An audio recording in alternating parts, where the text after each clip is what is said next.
Hello, class 10th electricity part 3 factors on which resistance depend.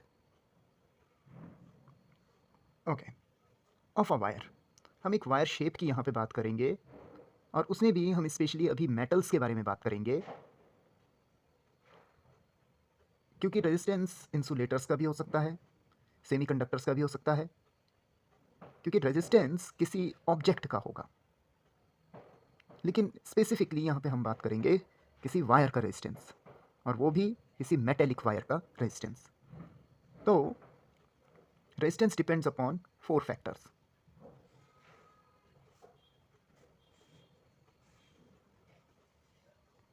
Number 1 length of the conductor, number 2 area of cross section. Cross section का मतलब है जैसे ये एक wire है तो ये इसका क्रॉस सेक्शन हो गया। Next is temperature, and lastly material, जिस मटेरियल का वो बना है, वेदर इट इज़ प्योर और अलॉय और मिक्सचर वट। तो इन पे ये कैसे डिपेंड करता है इसकी भी बात कर लेते हैं। तो resistance is directly proportional to length. इसका मतलब अगर हमने एक छोटी वायर ले रखी है, यानी कि इसकी लेंथ कम है, तो इसका रेजिस्टेंस भी कम होगा। अगर मैंने एक लंबी वायर ले रखी है तो इसकी लेंथ भी ज़्यादा हो गई, तो इसका रेजिस्टेंस भी ज़्यादा होगा। इसे इस तरीके से समझ लीजिए कि एक लंबे रास्ते पे आपको ज़्यादा रुकावटें महसूस होंगी एज़ कम्पेयर टू एक छोटे रास्ते पे। Next is area of cross section. Resistance is inversely proportional to area of cross section. अब इसे समझने के लिए ये समझ लीजिए जैसे एक अगर मोटी वायर है और एक पतली वायर है, तो मोटी वायर का एरिया ऑफ क्रॉस सेक्शन ज़्यादा होगा, पतली वायर का एरिया ऑफ क्रॉस सेक्शन कम होगा।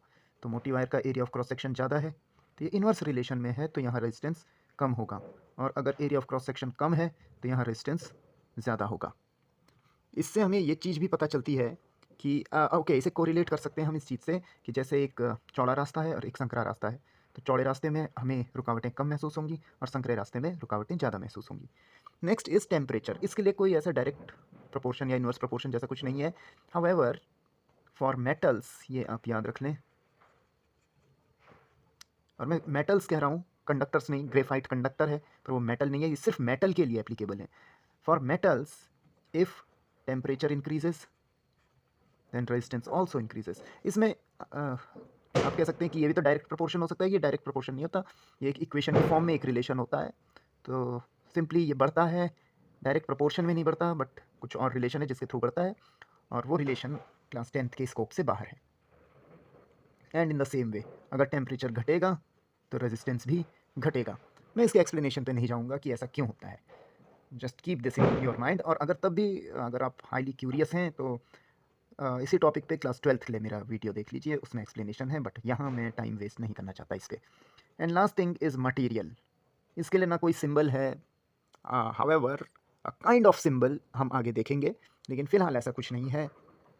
Okay, so moving on, there is another topic which we call specific resistance of material. Actually जो मटीरियल वाला पार्ट था उसकी प्रॉपर्टी बताने के लिए स्पेसिफिक रेजिस्टेंस एक नया टर्म है। स्पेसिफिक रेजिस्टेंस रेजिस्टेंस नहीं है, रेजिस्टेंस के लिए रिस्पॉन्सिबल वो चीज़ है जो मटेरियल से रिलेटेड एक प्रॉपर्टी है। और स्पेसिफिक रेजिस्टेंस का एक दूसरा नाम भी है जिसे हम कहते हैं रेजिस्टिविटी।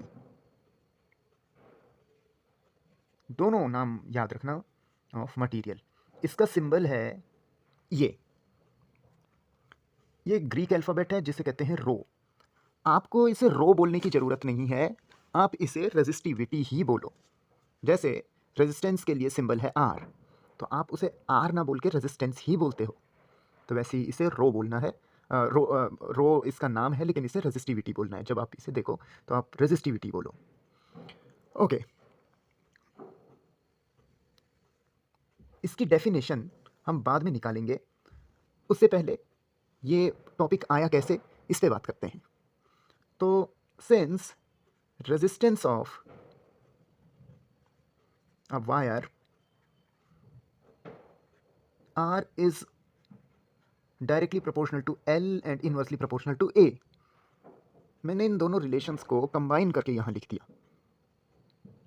और जब भी हम प्रोपोर्शनैलिटी साइन को हटाते हैं हम एक कांस्टेंट पुट करते हैं, यहाँ पे वो कांस्टेंट है रो। मुझे ऐसे में लिखना में अच्छा नहीं लगता, तो इसलिए न्यूमरेटर ऐसे लिख लेते हैं। कई बच्चे कंफ्यूज होते हैं वरना। एक्चुअली क्लास 10th में ये कन्फ्यूजन नहीं होना चाहिए, बट एनीवे अगर है तो इतना कोई बच्चे ये कहते हैं कि किससे मल्टीप्लाई होगा, तो to keep it simple R equal to rho L upon A. Okay, लेकिन हम तो रो की बात कर रहे थे, तो इधर लिख लेता हूँ। तो अगर मैं रो को यहीं रोक दूँ, फिक्स कर दूँ, तो ए इधर चला जाएगा, एल नीचे चला जाएगा, तो ये हो जाएगा R A upon L.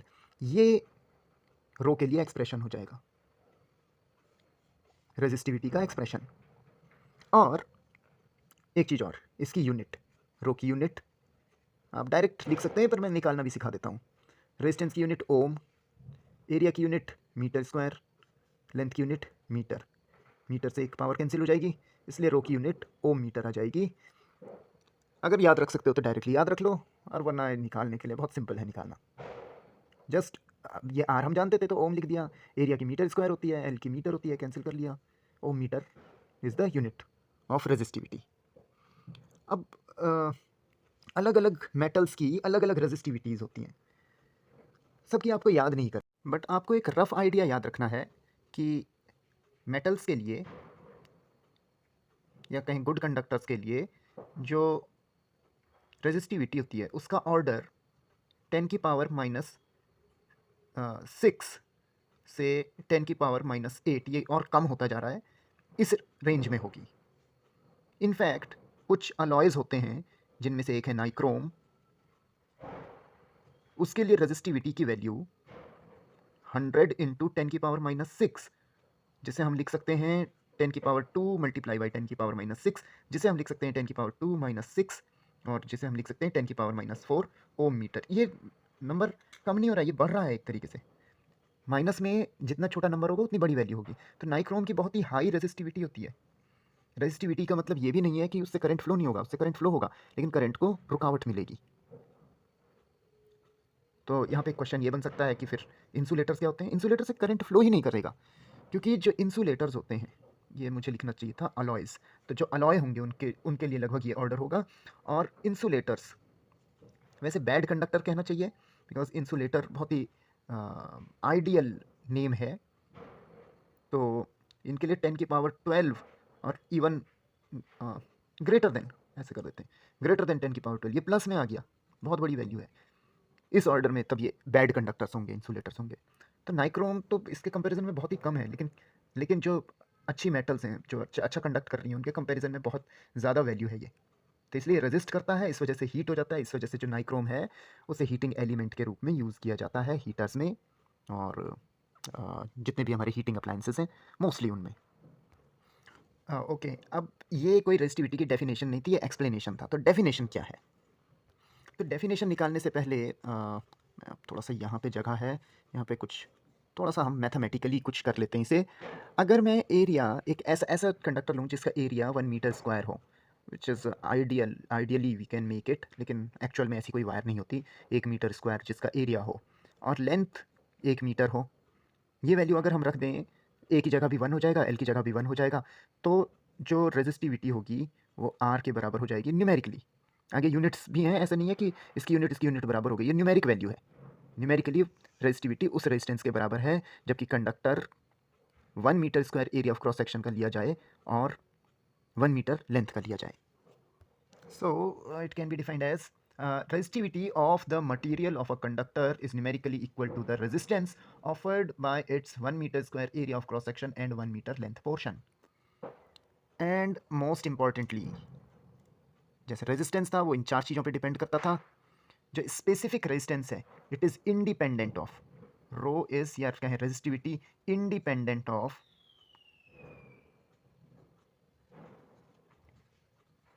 Length and area. यहाँ पे आप देख रहे होंगे फॉर्मूले में दिख तो रहा है, लेकिन एक्चुअल में फिर जब हम इसे ज़्यादा डिटेल में पढ़ते हैं, that is in class 12 again beyond the scope, तो अभी हमें सिर्फ ये याद रखना है कि ये फॉर्मूले तो में तो दिख रहा है, लेकिन एक्चुअल में कुछ ऐसा होता है जो हम डीपली जब हमें पढ़ते हैं तो इंटरनली आर की कुछ और वैल्यू होती है, उसके साथ ही कैंसिल आउट हो जाता है। तो finally resistivity is independent of length and area. तो ये किस पे डिपेंड करता है? It depends upon material only, material and temperature. तो एक्चुअल में जो हम कह रहे हैं रेजिस्टेंस में चेंज आ रहा है टेम्परेचर की वजह से, वो भी इस रेजिस्टिविटी की वजह से आ रहा है, और मटेरियल को तो ये रिप्रेजेंट करता ही है। और इसमें भी एक खास बात और याद रखिए कि फॉर अलॉयज़, यहाँ पे जगह कम है, I will try to manage it. For alloys like nichrome, constantan, ये नाम है सबके, ये अलॉय हैं, कॉन्स्टेंटन एंड मैंगनीन,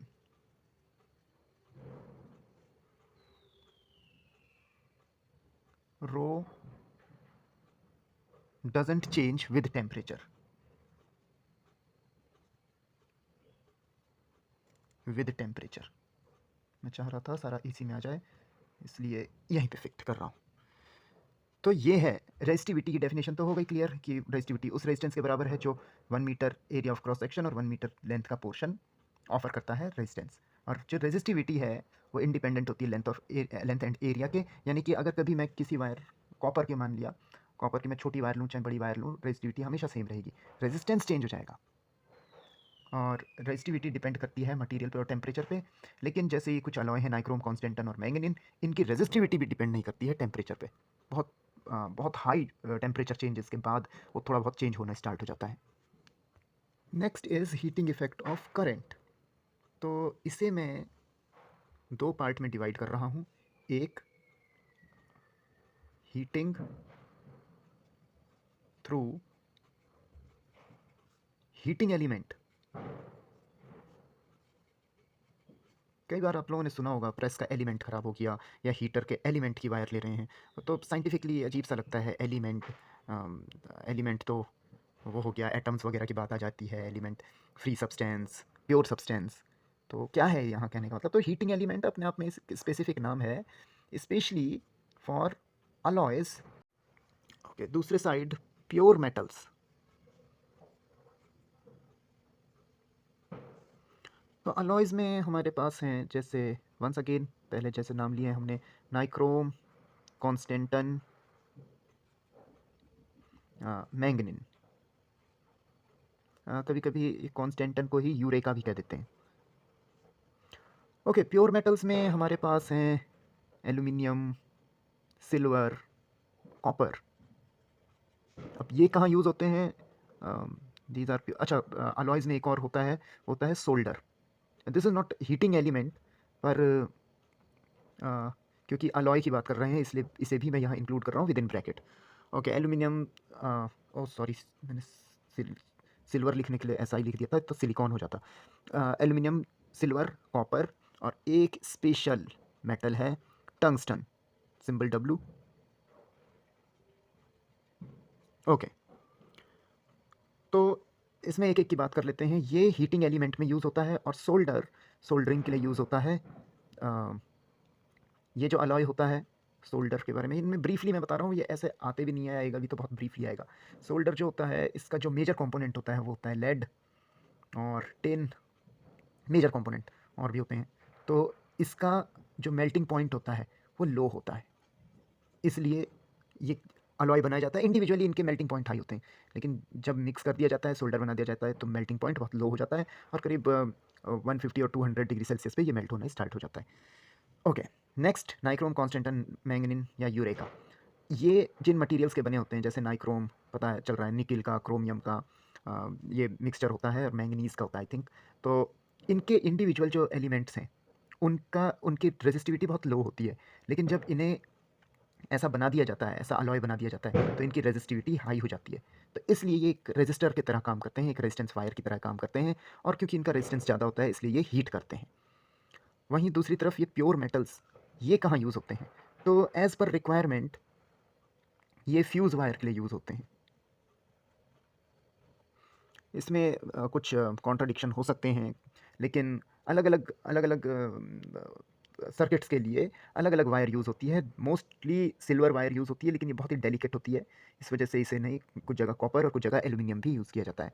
तो ये तो फ्यूज़ वायर है। फ्यूज़ क्या होता है?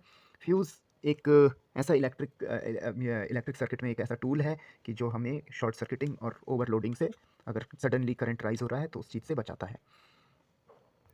Okay, so fuse is a safety device in an electric circuit during high current or short circuiting और overloading। अब ये क्या होते हैं? हाई करंट किसी भी वजह से आ सकता है। शॉर्ट सर्किटिंग जब करंट के लिए जब लाइव वायर और न्यूट्रल वायर या प्लस माइनस डायरेक्टली कांटेक्ट में आ जाते हैं और उनके बीच में एक एप्रिशिएबल रेजिस्टेंस नहीं होता। ओवरलोडिंग जब हम बहुत ज़्यादा कंपोनेंट पैरेलल में कनेक्ट कर देते हैं और इस वजह से सर्किट में करंट बहुत ज़्यादा बढ़ जाता है।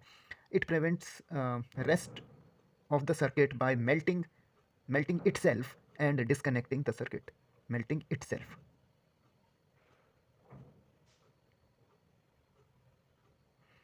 तो ये फ्यूज़ वायर होती है, वो मेल्ट हो जाती है और इस वजह से सर्किट डिस्कनेक्ट हो जाता है। ओके, टंगस्टन किस काम आती है? ये जो इनकेंडेसेंट लैम्प, सिंपल जो बल्ब होता है, ये वाला बल्ब, हमारे ज़माने का बल्ब, आजकल तो एलईडी का ज़माना है, ये वाला बल्ब, तो इसका जो ये फिलामेंट होता है, इनफैक्ट जो गाड़ियाँ हैं उनमें अभी भी यूज़ होते हैं ऐसे बल्ब। तो ओके, तो इनमें जो फिलामेंट लगता है ये टंगस्टन का बना होता है। Tungsten is a pure metal, लेकिन हमने टंगस्टन ही क्यों यूज़ करी? क्योंकि उसका जो मेल्टिंग पॉइंट होता है, पहली चीज़ ये गुड कंडक्टर है, इसका रेजिस्टेंस नहीं है ज़्यादा, इसकी रेजिस्टिविटी ज़्यादा नहीं है, प्योर मेटल है, इसकी रेजिस्टिविटी भी कम है, तो इस वजह से ज़्यादा करंट इससे पास होता है। लेकिन इसका मेल्टिंग पॉइंट बहुत हाई है। इसका melting point greater than 3000 degree Celsius, जो कि बहुत बड़ा है। और जबकि ये ग्लो कम ही टेम्परेचर पे करने लगता है, इसका जो ग्लो टेम्परेचर है ये approximately equal to 1500 degree Celsius. In fact इससे भी थोड़ा नीचे है, इतने पे ये ग्लो करने लगता है। तो इस तरीके से जो हीटिंग इफेक्ट है, all of these things are based upon heating effect of current. Okay, heat energy और electric energy of an electric component और ऑफ अ सर्किट। तो जो इलेक्ट्रिक एनर्जी है, यहाँ पे हम ये मानते हैं कि सारी इलेक्ट्रिक एनर्जी हीट में कन्वर्ट हो गई है। एक्चुअल में ऐसा नहीं होता, कुछ परसेंट ही कन्वर्ट होता है, लेकिन क्लास 10th में हमारे पास इतना ही है। तो ठीक है, तो इसलिए मैं दो अलग अलग फॉर्मूले ना लिख के heat energy is equal to electric energy is equal to V Q से शुरू करता हूँ। अब आप ये कहेंगे ये कहाँ से आया? तो इसके लिए थोड़ा सा रिवाइज कर लेते हैं। Potential difference is equal to work upon charge, और यहाँ से क्रॉस मल्टीप्लाई कर लिया तो work equal to potential difference into charge, और यही जो वर्क डन होगा यही एनर्जी होगा, और यही जो एनर्जी होगी that will be heat energy. तो ये हो गया वी क्यू। अब मैं इसे बार बार नहीं लिखूंगा। अच्छा, अब ये है इक्वेशन 1। तो now put Q equal to I T in 1। ये कहाँ से आया? क्योंकि हमें पता है I equal to Q upon T होता है, तो क्रॉस मल्टीप्लाई कर देंगे, Q equal to I T हो जाएगा। तो इसलिए electric energy is equal to V I T also. Okay, ये भी हो गया। एक और देखते हैं।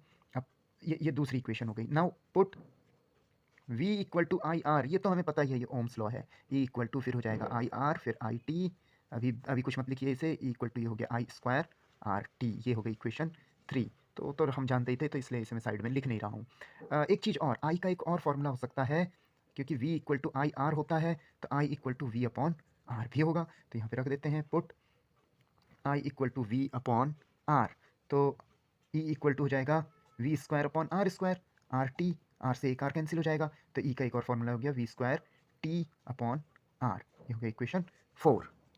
और जब हम इसकी बात कर ही चुके हैं, अच्छा एक चीज़, इलेक्ट्रिक एनर्जी है तो इसकी यूनिट होती है जूल।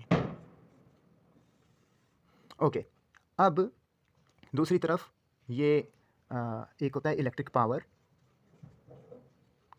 इसकी डेफिनेशन मैं लिख नहीं रहा हूँ, मैं केवल बोल रहा हूँ। The rate of the rate of electric energy consumption is called electric power.